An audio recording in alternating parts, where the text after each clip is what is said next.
Hey guys, welcome back to the optin influencers. आप सभी का वेलकम है आज की वीडियो में। आज हम बात करेंगे बहुत सारे प्रेडिक्शंस के बारे में जो हमारे वर्क कर गए हैं, लेकिन उनके बारे में बात नहीं करना। मेन हम बात करेंगे बिटकॉइन को पहले, ठीक है। तो जो आप देखने आए हो वही देखो, मेन मुद्दा हमारा वही है। तो सबसे पहले मैं आपको को सामने कुछ रखूँगा, लेकिन उससे पहले मैं आपसे रिक्वेस्ट है, आप फर्स्ट टाइम आ रहे हो तो सब्सक्राइब करो, ठीक है। सब्सक्राइब करो और लाइक कर दो वीडियो को, ठीक है। कमेंट करना मत भूलना अपने ओपिनियन, कि आपको लगता है क्या बेयर मार्केट एंड हो गई है, क्या बुल मार्केट एंड हो गई है। अपने सवाल का जो है, इस सवाल का जवाब ज़रूर देना, ठीक। अब हम बात करते हैं बिटकॉइन में। तो बिटकॉइन में अगर हम देखें तो सबसे पहले तो एक ट्रेंड लाइन है। अरे यार, हर कोई ट्रेंड लाइन बता, बहुत बोरिंग हो गया। चलो कुछ अच्छा बताओ ना आसिफ भाई, कुछ नया बताओ। चलो बताता हूँ। देखो, ट्रेंड लाइन तो टूटी है, सिंपल है, ठीक। हर कोई आपको ये दिखा देगा कि ट्रेंड लाइन टूटी है। कौन आपको ये दिखाएगा, वो देख लेते हैं। यहाँ पर क्या हुआ है, ट्रेंड हुआ है चेंज। ट्रेंड हुआ है चेंज, आप कह सकते हो छोटे टाइम फ्रेम में चेंज हुआ हो, बड़े टाइम फ्रेम में चेंज हुआ, ये जानना है हमें। हमें जानना है क्या ये ट्रेंड जो है वो सस्टेन करेगा वीकली में। क्या जनवरी का महीना हमारे लिए बुलिश होगा? क्या ये जनवरी का महीना जिस तरह से उठा है ग्रीन, क्या अगले महीने भी हमारे लिए वैसे ही रहेंगे? वो देखना, हमें पता करना है। तो आज के एनालिसिस का वही मुद्दा है। लाइक करके जाना, सब्सक्राइब करके जाना, लेट्स सी। तो सबसे पहले EMA से नीचे रहता है, ट्रेंड नीचे रहता है। General theory of technical analysis, कि अगर EMA से नीचे है, ट्रेंडिंग EMA से, तो मार्केट बेयरिश है, ठीक। सिंपल सी चीज़ है। अब इसी कॉन्सेप्ट पे अगर हम ले, देखो बेसिक पे ही मार्केट चलती है, बेसिक जो है। तो बेसिक क्या है, अब देखो सारी EMAs को तोड़ता हुआ, रिजेक्शन लेता हुआ मार्केट ऊपर जा रहा है। मैंने आपसे बोला था 18,300 सबसे पहला देखना गौर से। 18,300 अच्छा रेजिस्टेंस बनेगा। कहाँ गया हमारा 18,300? कहाँ गया? लेट्स सी, ये वाला 18,300। यहाँ पर अच्छा खासा मार्केट रिवर्स कर गई थी। अगर आप 4 आवर में देखोगे तो यहाँ पर रिजेक्शन मिला था, ठीक। 18,300 के आसपास।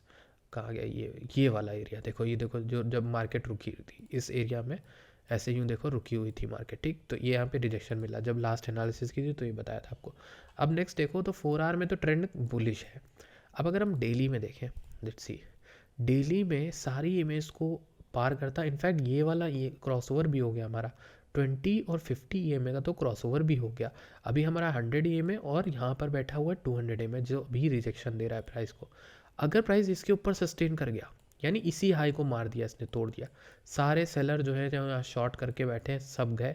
फिर से एक अच्छी रैली मार्केट स्टार्ट कर देगा, ठीक है। और ये कंटिन्यूएशन हो जाएगा। अभी मैं अपने सारे चार्ट आपको दिखाता हूँ, उन सब को देखकर पता करना कि क्या मार्केट का ट्रेंड है। तो इस हिसाब से तो मुझे लग रहा है EMA एक अच्छा खासा रेजिस्टेंस बना रही है। और दूसरी चीज़ क्या बना रही है, देखो कन्विक्शन, देखो कन्विक्शन ढूंढो। ये वाला एरिया और ये एरिया, ये रेजिस्टेंस भी था। यहाँ पे EMA भी बैठी 200। तो दो कारण हैं जिसकी वजह से यहाँ पर मार्केट शॉर्ट की अपॉर्चुनिटी बनाई, ठीक। अब यहाँ पर एक और चीज़ है जो इम्पॉर्टेंट है, वो ये कि ये W बन रहा है। देख रहे हो कितना perfect W, स्कॉलप W shape recovery. Market उसी जगह पे आ गई जहाँ पे अक्टूबर में थी। जितने लोगों ने यहाँ पर एग्जिट कर दिया वो गए काम से, ठीक है। उन्होंने बॉटम में एग्जिट कर दिया, जो सोचे कि क्रिप्टो तो गया। तो अब यहाँ पर बात करते हैं कि क्या ये W प्ले आउट करेगा। अगर ये W प्ले आउट करता है, let's see, let's make a prediction now. देखो सिंपल सी चीज़ है, W प्ले आउट करता है तो अपने को कितना यहाँ पर पंप देखने को मिल सकता है। तो अपने को यहाँ पर देखने को मिलेगा, अगर इसका ब्रेकआउट हो जाता है मान लो, ठीक है।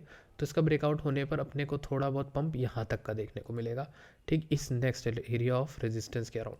तो ये हमारा एरिया है जो हमें देखना चाहिए। इस एरिया के अराउंड हमें अगला रेजिस्टेंस देखने को मिलेगा, ठीक। तो कौन सा एरिया है ये हमारा? 24 से लेकर 24,600, $24,800, ठीक। इस एरिया पर अच्छा रेजिस्टेंस मिल सकता है, वहाँ पर अच्छा खासा एरिया भी है, ठीक। तो यहाँ से पंप कर सकता है price around with along with, यहाँ से 16% का तक का पंप आ जाएगा अगर ये W शेप रिकवरी करता है। अभी यहाँ पर क्या कर सकता है मार्केट, ये डरा भी सकता है। डरा कैसे सकता है? जब भी W शेप, तो सबको मालूम है कि यार W शेप रिकवरी हो रही है, तो हर कोई यहाँ लॉन्ग लेकर बैठा होगा, तो उनको भगाने के लिए मार्केट यहाँ से हल्का रिट्रेस कर सकती है। हो सकता है गिरे, हो सकता है कुछ करे, टाइम स्पेंड करे, हो सकता है वहाँ से फिर ये भागे, तब भाग हो सकता है। दूसरी चीज़, यहाँ से हो सकता है नीचे भी गिरे, तो अगला ट्रेंडिंग मूव जो दे वो हो सकता है बोर कराने के लिए दे। तो ये एक ट्रैप होता है, ये एक तरह का इंस्टीट्यूशंस करते हैं।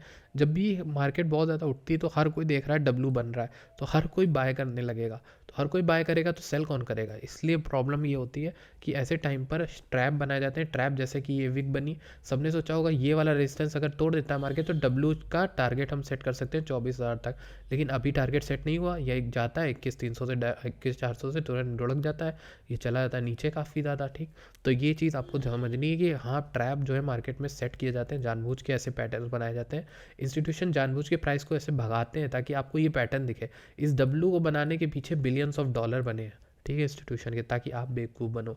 तो ऐसा भी हो सकता है मार्केट यहाँ पे टाइम स्पेंड करके नीचे ही लाने वाले हो ये लोग, मतलब समझ लो कुछ भी हो सकता है, पर ओवरऑल ये है कि इसको तोड़ देता है तो भागेगा प्राइस, ठीक, इसको तोड़ देता है तो भागेगा, नहीं तोड़ता है तो टाइम स्पेंड करेगा, नहीं तोड़ता है तो दोनों केस में मुझे बेरिशनेस देखने को मिलेगी, ठीक है, ये हो सकता है। तो ये पहली हमारी एनालिसिस हो गई। अब हम बात करते हैं यहाँ पर दूसरे इस चार्ट को देख के। तो मैं आपसे चेनलिंग की बात बोली थी कि 3% का मूव तो इसने दे दिया था। अब मैं बताता हूँ चेनलिंग ने कितना बड़ा मूव दिया है। इसको हम ऊपर करते हैं थोड़ा सा। अभी करंटली ये 11% उठा हुआ है, और अगर हम ओवरऑल पीक से देखें तो ये 16% का मूव आपको दे गया है चेनलिंक, ठीक है, मेरी बताई जगह से, ठीक। और एटम की बात करें तो एटम की मैंने 11.4 पे बताया हुआ था ओपनवर्स में, लेकिन वहाँ से अगर हम देखें तो लगभग 11.4 से लगभग यहाँ से ये 10% और यहाँ से ये 18% लगभग उठा हुआ है, ठीक। अब हम बात करते हैं BTC के इंपॉर्टेंट चार्ट को लेकर। ये वाला वो चार्ट है जिसको सब देखने आते हैं मेरे ख्याल से। तो इस चार्ट में अगर हम देखें तो यहाँ पर रेजिस्टेंस हमारा अगला जो एरिया बनेगा वो 21,900 से लेकर 23,420 के अराउंड बनेगा रेजिस्टेंस, ठीक है। वहाँ तक प्राइस को जाना चाहिए फ्री फॉल करते हुए, और अगर नहीं जाता है तो ये एरिया भी अच्छा खासा रेजिस्टेंस था 20,900, जिसको तोड़ के ऊपर जाता है तो मज़ा आएगी। ओवरऑल नीचे की ओर जो सपोर्ट बैठा हुआ है वो 19,500 से लेकर 18,200 बैठा है, जो मजबूत सपोर्ट है। और आपको पता है कि ये जो छोटा सा पतला सा रेक्टेंगल है ये भी अच्छा इस एरिया ऑफ सपोर्ट है, तो यहाँ से भी बाउंस या लॉन्ग की ट्रेड्स देखी जा सकती हैं। अभी मार्केट जिस तरह से है, शॉर्ट की ट्रेड्स मत लो फिलहाल, मुझे जो लगता है पर्सनली, मैं शॉर्ट की ट्रेड तो नहीं लूँगा ऐसे टाइम पर, और अगर लूँगा तो मुझे पहले यहाँ पर प्राइस एक्शन दिखना चाहिए। या तो प्राइस यहाँ पर कई बार विक बनाए डेली वेली में और ऊपर जा ही ना पा रहा हो, फंस जाए, तब हम यहाँ पे शॉर्ट कर सकते हैं, तब हम कह सकते हैं बेयर मार्केट कंटिन्यू करेगी। ऐसे हम नहीं कह सकते, क्योंकि देखो यहाँ पर प्रॉब्लम ये है ना कि अभी ये इतनी अच्छी रैली करके आया है, तो इतना ज़्यादा बायर्स में पावर आई हुई है कि हम यहाँ पर नहीं अनुमान लगा सकते कि शॉर्ट सेलर्स जो हैं वो बायर्स को हरा देंगे। तो सिंपल सी चीज़ है, हमें वेट करना है। क्या प्राइस कई बार बायर्स यहाँ पर हारते हैं, अगर बायर्स कई दिन तक यहाँ पर हारते हैं तो प्रॉब्लम हो जाएगी, ठीक है, तब सेलिंग की ट्रेड बना सकते, तब पता चल जाएगा सेलर जो है पावरफुल है। अगर यहाँ पर तुरंत तोड़ के भागता है, जो मुझे लगता है कि भागना चाहिए इसको तुरंत, तो ये भागेगा, फिर थोड़ा सा टाइम लेके करेक्शन करके हल्का सा तुरंत भागेगा, तो ये कर सकता है, तब मज़ा आएगी। बायर में पावर होती है, पर बायर जो है प्रॉफिट बुक करते हैं बीच बीच में। ये हमारी एनालिसिस होगी। अगर हम इसमें देखें तो मैंने मैटिक की जो है एंट्री यहाँ पर सोची है, मैंने खुद ऐड किया है। मैटिक यहाँ पर बाय किया इस वीक में, ठीक है। इस वीक में क्यों ऐड किया, मुझे मैटिक बहुत बुलिश लग रहा है, 98 97 के अराउंड मैंने और ले लिए। मेरी बाइंग अगर आपको याद हो, let's show you this chart. ये मैंने चार्ट अपने ट्विटर पे डाला था, looking to pick Matic at 75 cents NFO, not financial advice. दिसंबर 28 2022 को डाला, 5:31 बजे, टाइम देख लेना, ट्वीट पड़ा हुआ है। यहाँ पर मैटिक का प्राइस 78 या फिर 75 चल रहा था, ठीक है, 75 आया था बाद में, देखो देखो कैसे नहीं पता आया था, लेट मी शो यू। यहाँ पर आओगे तो ये देखो 75 आया था। इस एरिया में मैंने आपसे बोला था कि 75 मैं लूँगा, यहाँ पे मैंने बाय किया, प्रॉफिट मेरा मैटिक काफ़ी चल रहा है। अब मैं इसको और बाय किया है मैंने यहाँ पर 98 पर, ठीक है।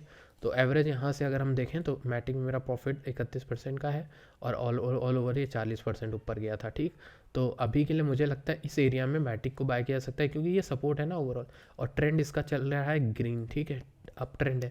अब देखो रिस्क और प्रोबेबिलिटी गेम जो होता है, रिस्क टू रिवॉर्ड मुझे बहुत बढ़िया मिल रहा है इस एरिया में, कहीं भी मैटिक को एक्यूमुलेट करने का 90s में, और ये 1 के पार चला जाएगा तो अपना प्रॉफिट जो है मैं छोटा छोटा प्रूफ जो है यहाँ पर एग्जिट करना चाहूँगा, ठीक। तो ये एक इंपॉर्टेंट चीज़ हो गई। नेक्स्ट बात करते हैं टोटल यहाँ पर क्रिप्टो करेंसी, ये मार्केट कैप को लेकर तो 976 बिलियन हम लोग आ गए हैं, 7.2% जो है इंक्रीज़ हुआ है टोटल मार्केट कैप, और इथेरियम 1500 आ गया, विच इज़ गुड कि इथेरियम भी बढ़ा है। तो ये देख लेते हैं इथेरियम का चार्ट क्या कहता है। तो इथेरियम तो बहुत अच्छा रैली कर चुका है। इथेरियम में नेक्स्ट रेजिस्टेंस जो बड़ा आएगा वो 1729 के अराउंड आएगा। और अगर हम बात करें तो छोटा मोटे लेवल पे 1650 16 अच्छा के अराउंड भी अच्छा रेजिस्टेंस है, ठीक है। अभी बात करते हैं एवैक्स की, तो बहुत अच्छी रैली एवैक्स करता हुआ गया। मैंने 2 लेवल में आपको पर्पल बना के दिए थे, 16 से 16.7 के बीच में एवैक्स जो भी है हमारे वहाँ पर सपोर्ट ले सकता है। और एग्जैक्टली देखो यहाँ पर जो विग बनी है, छोटे टाइम फ्रेम में दिखाऊँ अगर, तो यहीं पर टाइम स्पेंड किया इसने, फिर उसके बाद ऊपर की ओर जा रहा है। अभी ये सपोर्ट ले रहा है, ये सब सपोर्ट के अराउंड बैठे हैं, तो ये अच्छे सपोर्ट हैं, एवैक्स भी बाय किया जा सकता है, ठीक है। वहीं बात करें अगर हम DXY की, DXY देखो गिर गया, ठीक है। DXY काफ़ी गिरा है, नीचे आ गया, 102 पे आ गया। वही बात करें हम एटम की, तो एटम यहाँ पर अच्छा खासा ऊपर है, ऊपर वाली हैमर के अराउंड जा रहा है। 12.9 ये जो है वो मेरा टारगेट था नेक्स्ट, और वो वहाँ पर टच करके उसको आप ही गया। अब नेक्स्ट टारगेट अगर रखना होगा 13.9 और 14.6 हमारा ये टारगेट्स होंगे, ठीक है, मैटिक सॉरी एटम में। ठीक है, SCRT की बात करें तो उठ तो ये भी गया है, इसमें देखो कितनी परफेक्ट हमारा प्रेडिक्शन गया है। ठीक है, SCRT 34 से 35% लगभग ओवरऑल गया था, आज 36% ऊपर उठा है। ठीक, तो SCRT का पाथ तो बहुत अच्छा हमारा चला है, और ये सपोर्ट बहुत बढ़िया था। यहाँ पे SCRT भी अच्छे खासे अगर ब्रेक करते हैं तो बाय कर सकते हो, लेकिन अभी नहीं, ये ब्रेक करना चाहिए इस एरिया को, 82 के ऊपर जाए तब आप बाय कर सकते हो। ठीक है, SCRT को।